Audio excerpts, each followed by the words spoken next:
Tal hermano, me da mucho gusto que estés conectado. En esta noche vamos a ver el Salmo número 45 y vamos a ir aprendiendo mucho más acerca de lo que él pues nos desea hablar a través de este Salmo, ¿no? Vemos nosotros cómo es que Dios se muestra como un rey poderoso y es algo que debemos de tener muy claro, ¿no? Y vamos a empezar a checar algunas cosas que son muy importantes, ¿no?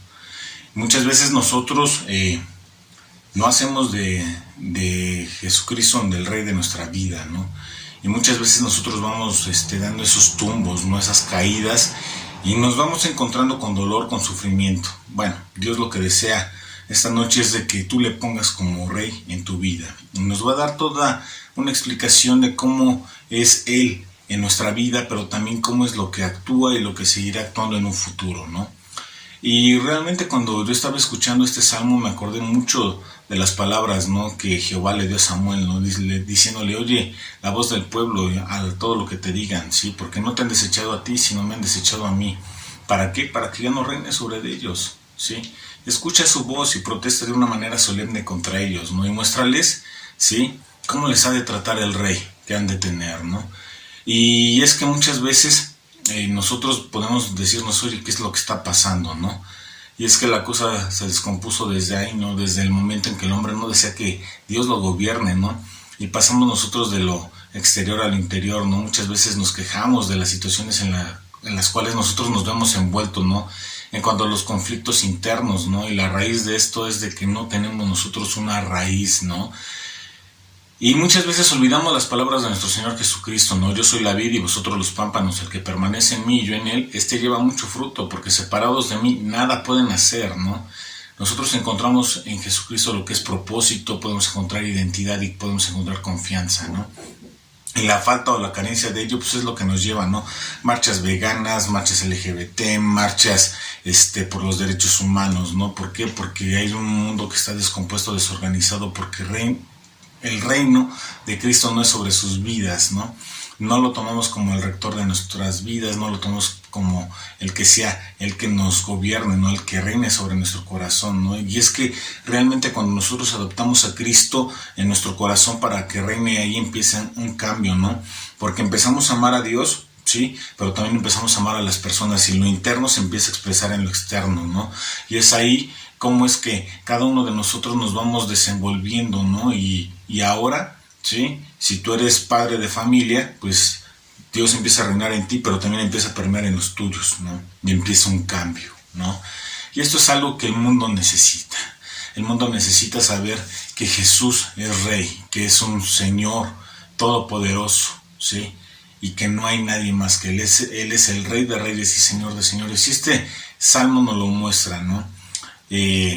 Lo hermoso de todo es que no es que el mundo se pone peor cada día, ¿no? Sino que tenemos la promesa segura de que Dios gobernará sobre todo el mundo, ¿no? Sobre hombres y mujeres, ¿no? Que pusieron, ¿qué? Pues su fe en Cristo, ¿no? Y lo pusieron como el Rey de sus vidas, ¿no? Y estos hombres de todos los tiempos, ¿sí?, son los que van a tener como Rey, ¿sí?, ¿a quién? A Cristo, en el reino venidero, ¿sí? Así que vamos a empezar con este salmo, ¿no? Así que, hermano, te invito a que vayas por una taza de té, de café, un vaso de agua y que estemos atentos a la palabra de Dios, ¿va? Y empieza este salmo de esta forma: rebosa mi corazón palabra buena, dirijo al rey mi canto, mi lengua es pluma, de escribiente muy ligero, eres el más hermoso de los hijos de los hombres, la gracia se derramó en tus labios, por tanto, Dios te ha bendecido para siempre. Ciñe tu espada sobre el muslo, oh valiente, con tu gloria y con tu majestad. En tu gloria sé prosperado. Cabalga sobre la palabra de verdad, de humildad y de justicia, y tu diestra te enseñará cosas terribles. Tus saetas agudas, ¿con qué caerán pueblos debajo de ti? Penetrarán en el corazón de los enemigos del rey. Tu trono, oh Dios, es eterno y para siempre. Cetro de justicia es el cetro de tu reino. Has amado la justicia y aborrecido la maldad. Por tanto, te ungió Dios, el Dios tuyo, con óleo de alegría, más que a tus compañeros. Mirra, aloe y casia exhalan todos tus vestidos. Desde palacios de marfil te recrean. Hijas de reyes están entre tus ilustres, está la reina a tu diestra con oro de Ofir. Y me encanta cómo comienza el salmista, ¿no? Empieza dando alabanza, gloria y honra a nuestro Señor y Dios, ¿no? Y empieza diciendo, rebosa mi corazón palabra buena, ¿no? ¿Y qué es lo que nos está diciendo?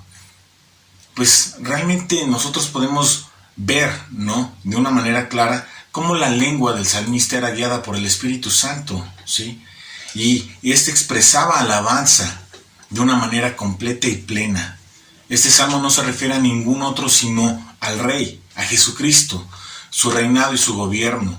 De hecho, el tono de este salmo es palabra buena, ¿sí? ¿Para quién? Para cada uno de nosotros, ¿sí? El autor está transmitiendo esa sensación de alegría y de celebración durante todo este salmo, ¿sí? La alegría rebosa cuando nosotros podemos ver la majestuosidad de nuestro Señor y Dios, de nuestro Rey, ¿sí? De hecho, nosotros al recordar lo que ha hecho en nuestra vida, tenemos ese gozo, esa alegría y esa alabanza en nuestra boca. Pero no se queda ahí, sino también en lo que Jesucristo va haciendo en cada uno de nosotros, pero tampoco se queda ahí, sino en lo que continúa haciendo y todavía en lo que hará, ¿sí? Por eso es que nuestra boca está lleno de alabanza.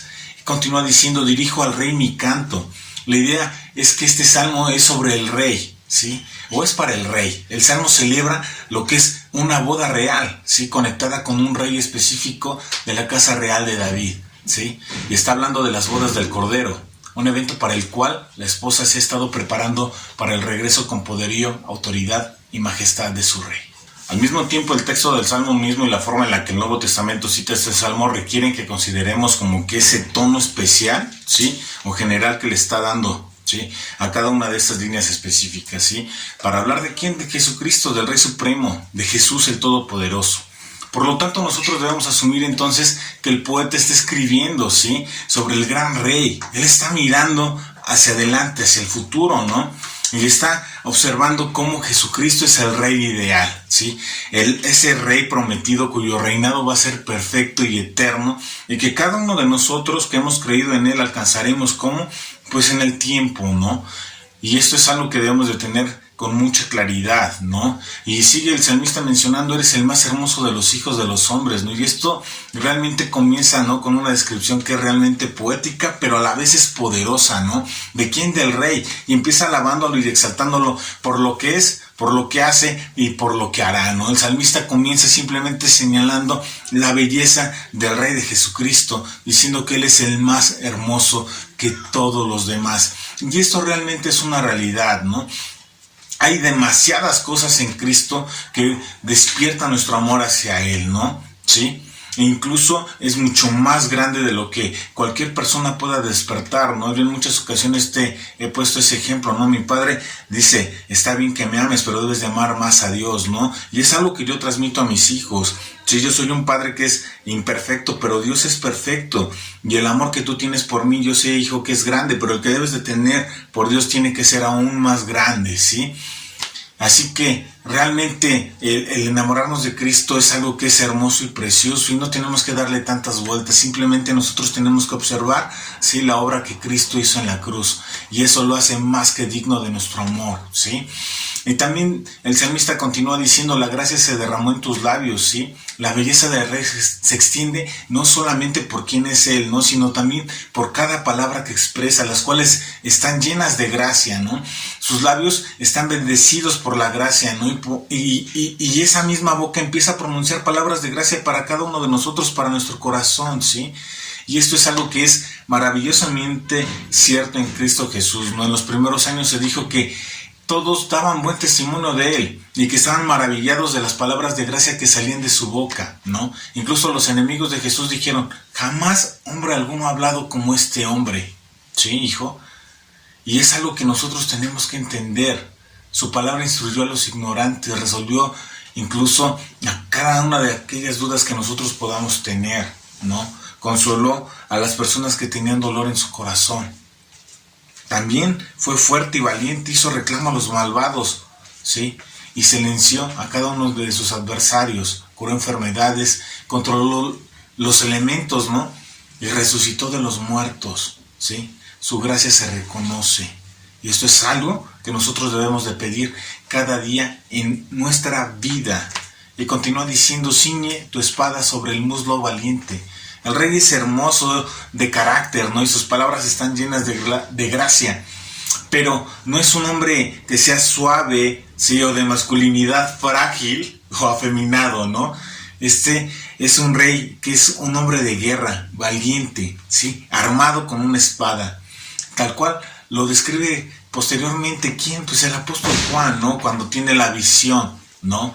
Y nos muestra cómo es el Cordero, ¿no? De Dios. Pero ahora ese Cordero se transforma en un león todopoderoso que desmenuza todo, ¿sí? Así es nuestro Dios, valiente. Jesucristo es el verdadero de los héroes, ¿sí? Él es poderoso para salvarnos, es poderoso en amor, en coraje y valentía. No se acobardó, ¿sí? Sino que empujó su vida para rescatarte, a ti y a mí, ¿sí? Y en ocasiones nosotros nos acobardamos tristemente al hablar el Evangelio. No, permite que el coraje y la valentía de Dios sean en tu vida. Y continúa diciendo, cabalga sobre palabra de verdad, de humildad y de justicia. Y así es nuestro Dios, humilde, justo y verdadero, ¿sí? Y esto es algo que tú tienes que tener, ¿sí? Siempre, en esa confianza es la que debe de llenarnos a cada uno de nosotros, en que tenemos un Dios justo, bueno y perfecto. Siempre, humilde, verdadero, fiel a lo que Él habla. Y continúa diciendo, y tu diestra te enseñará cosas terribles. En el pensamiento del antiguo Israel, la diestra hablaba de la fuerza, ¿no? De la habilidad de una persona, ¿para qué? Para la guerra, ¿sí? Aplicar esto a Jesucristo puede parecer extraño, ¿no? Quizás nos preguntamos qué cosas terribles aprendió Jesús por medio de su propia diestra, ¿no? Y Hebreos 5:8 nos dice que Jesús, ¿sí? Aunque era hijo, por lo que padeció y aprendió, ¿qué? La obediencia. Jesús aprendió la práctica de la obediencia en la prueba de fuego de su propio sufrimiento. Este fue un ejercicio de su fuerza y de su habilidad, una de las cosas terribles que aprendió. Y continúa diciendo, tus saetas agudas. Y es que las saetas penetran en el corazón de los enemigos del rey, ¿sí? Las armas del rey son muchas. No solamente tiene una espada, sino también tiene saetas agudas, afiladas, listas y enviada en contra de sus enemigos. Su poder somete al mundo. Y esto es algo que debemos de tener siempre presente, ¿sí? Jesús dispara, ¿sí?, sus saetas al corazón y son agudas, listas y capaces, ¿para qué? Para perforar. De hecho, nosotros tenemos ejemplo en el ministerio de Pedro, ¿no? Cómo nos dice que los conversos se compungieron de corazón, ¿no? Ahí llegó su flecha, su saeta. Estas saetas se mencionan de hecho en plural, porque si bien hay saetas de convicción, también nosotros podemos ver saetas de justicia, ¿no? Saetas de terror, de misericordia, de consolación. Si bien hay saetas que matan al pecado, también hay saetas que matan la desesperación, que también viene siendo un pecado, ¿sí? Así como saetas que golpean y matan nuestras esperanzas carnales. Así, también hay otras saetas que destruyen eficazmente nuestros temores pecaminosos. Las saetas agudas de la condenación son terribles en el corazón de los hombres. ¿Hasta cuándo? Hasta que son humillados y son, ¿qué? Reconciliados con Dios. Pero las saetas de venganza lo serán mucho más para sus enemigos que se niegan a someterse. Y todas estas saetas están afiladas, ¿sí? Y se encuentran en el corazón de los enemigos del rey. Si algo podemos notar aquí es que no hay ninguna saeta que esté chata en toda esta aljaba. Y continúa diciendo, tu trono, Dios, es eterno y para siempre. El rey es alabado y exaltado como Dios. De hecho, la descripción del Salmo podría aplicarse a un hombre que es extraordinario, ¿sí? Sin embargo, era simplemente un hombre. Y a medida que nosotros vamos caminando en este Salmo, esta descripción que nosotros vemos se refiere al rey mismo como Dios, sentado en un trono que es eterno, ¿sí? Y de hecho, el escritor de la carta a los Hebreos explicó cómo estas palabras se aplican específicamente ¿a quién? A Jesucristo, ¿no? Lo vimos en la primera predicación de Hebreos. Si no has visto este video, te lo recomendamos, te lo dejamos aquí en las tarjetas.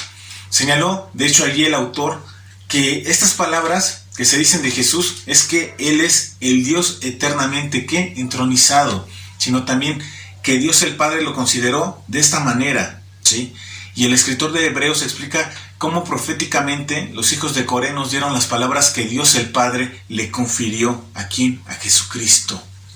Él es el Rey eterno, es decir, es el Rey para siempre. El autor de Hebreos nos explicó que proféticamente los hijos de Coré nos dieron las palabras que Dios Padre le habló a Dios Hijo, ¿sí? De hecho, los antiguos traductores judíos consideraban que estas palabras se referían a ¿quién? Al Mesías prometido, es decir, a Jesucristo. Y de hecho nosotros podemos ver en esta traducción cómo es que hay una fidelidad, ¿no?, de la Septuaginta, ¿no?, para traducir estos versos sin alteraciones, lo cual es verdaderamente sorprendente. Y cómo desde los tiempos más remotos se ha considerado definitivamente como un pasaje mesiánico, y es por eso que los expositores judíos como cristianos lo podemos considerar de esta forma. Y continúa diciendo: cetro de justicia es el cetro de tu reino. El reinado de este reino se basa en la mera agresión y la conquista. No se trata simplemente de hacer lo correcto. Su reino, ¿sí?, está fundado ¿en dónde? En la justicia, tanto así como un símbolo de autoridad, que es el cetro, ¿sí?, como en su justicia misma. Tu rey es un rey que es justo, y esto es algo que tenemos que recordar siempre. Has amado la justicia y aborrecido la maldad. De hecho, su justicia viene ¿de dónde? De su propio carácter. Es decir, la justicia que hay en este reino, ¿sí?, o en este reinado, va a provenir del mismo carácter del rey. Y esto va a ser el resultado natural de su amor por la justicia y de su odio por la maldad. Él no tiene que trabajar duro para hacer su reino justo, porque así es la naturaleza y el carácter de nuestro Dios. El trono de este Rey Todopoderoso está establecido para siempre, mientras el Espíritu Santo guía al pueblo, ¿sí?, de Cristo a mirar la obra en la cruz. Él nos enseña a ver la maldad del pecado y ver la belleza de la santidad que brota del amor por Él, por Dios, para que ninguno de nosotros podamos sentirnos animados aquí a continuar en el pecado. Así que, hermano, sigamos el ejemplo de Cristo. Por tanto, continúa el salmista, te ungió Dios, el Dios tuyo, con óleo de alegría. Y es que debido a su gran justicia, el rey recibe una bendición de parte de Dios. Él es bendecido con óleo de alegría. Él está contento y satisfecho. Y eso más que cualquier otro, ¿sí? Él es un rey que es ungido, ¿sí? Y nosotros podemos denotar aquí, igual, yendo a lo que nos explica, ¿no?, el autor de la carta de Hebreos, ¿no?, cómo Él es ungido como profeta, como sacerdote y rey, ¿sí? Cristo tiene preeminencia de los dones y gracias al Espíritu, ¿sí?, es que nosotros podemos encontrar la alegría en Él, ¿sí?, y podemos encontrar la plenitud, ¿sí?, de cómo esta naturaleza humana se vio vivificada, ¿no?, y exaltada a lo más alto, ¿no?, y cómo es que es llevado todo este gran gozo, ¿no?, ¿sí?, ¿por quién? Por todos aquellos que somos salvos a través de su obra, ¿sí?, ¿en dónde? En la cruz, cómo Él es que expía nuestros pecados y nos da vida, ¿sí? ¿Por qué? Porque fue su plan desde el principio de los tiempos, tener una relación estrecha con cada uno de nosotros, ¿sí? Y continúa diciendo, por tanto te ungió Dios, el Dios tuyo. La persona del rey ungido se describe de una manera que es fascinante.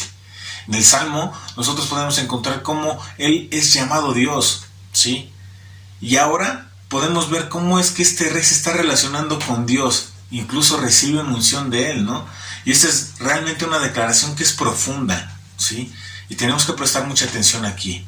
Este rey es Dios y sin embargo recibe de Dios. Y son pasajes como estos los que dan fundamentos a la idea, ¿sí?, de que es de la Trinidad, que hay un Dios que existe en tres personas.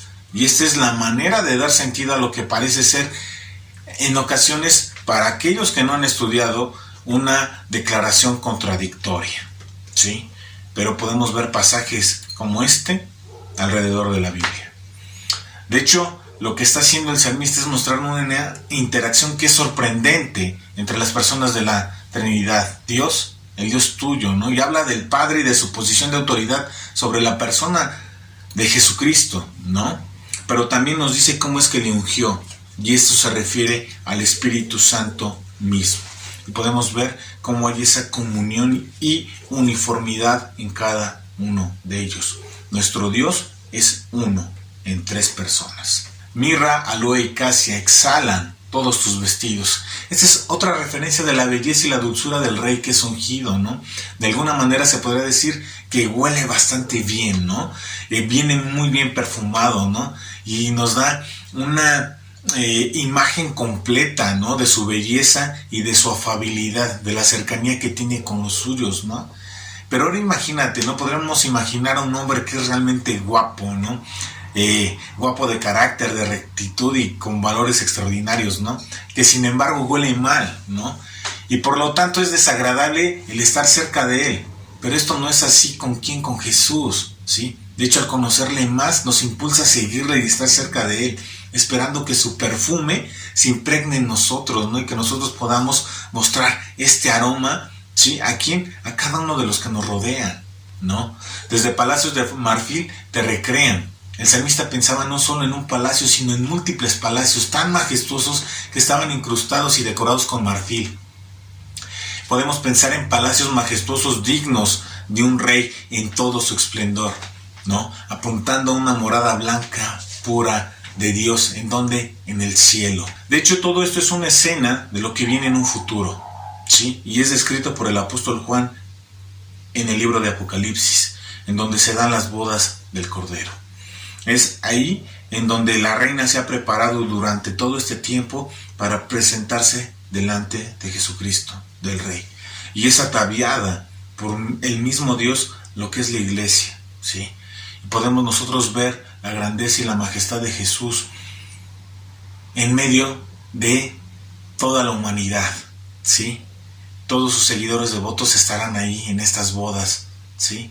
De las cuales el mundo realmente no es digno. ¿Y dónde va a estar su esposa? Pues va a estar a la mano derecha del Cordero, del Rey, del León Todopoderoso, ¿sí? La boda está a punto de comenzar, ¿sí? Y está en el lugar de honor junto al Rey, así como el Rey está a la diestra de Dios, el Todopoderoso. Así que, hermanos, hay mucho por qué darle gloria y honra a Dios, por quién es Él, por lo que hace en nuestra vida y por lo que continuará haciendo. Él es el Rey de reyes y Señor de señores, y tiene preeminencia y supremacía sobre todo. Esto es algo que nosotros tenemos que recordar, ¿sí? Así que, hermano, sigamos atentos, afianzados en Cristo Jesús y caminemos hacia la meta. Recuerda, hermano, que el día domingo iniciamos actividades a las 11. Si tú no te estás reuniendo en ningún lado, ¿sí? Y tienes ganas de ir a conocernos, te esperamos con los brazos abiertos. Te dejamos un link en la descripción para que simplemente puedas dar clic y te llevará a la ubicación donde nos encontramos. Estamos a 30 minutos de cualquier punto de Puebla, ¿sí? Así que estamos muy bien alineados con lo que es periférico y la pista. Vas a llegar rapidísimo, ¿sí? Te esperamos con los brazos abiertos. Que Dios te bendiga.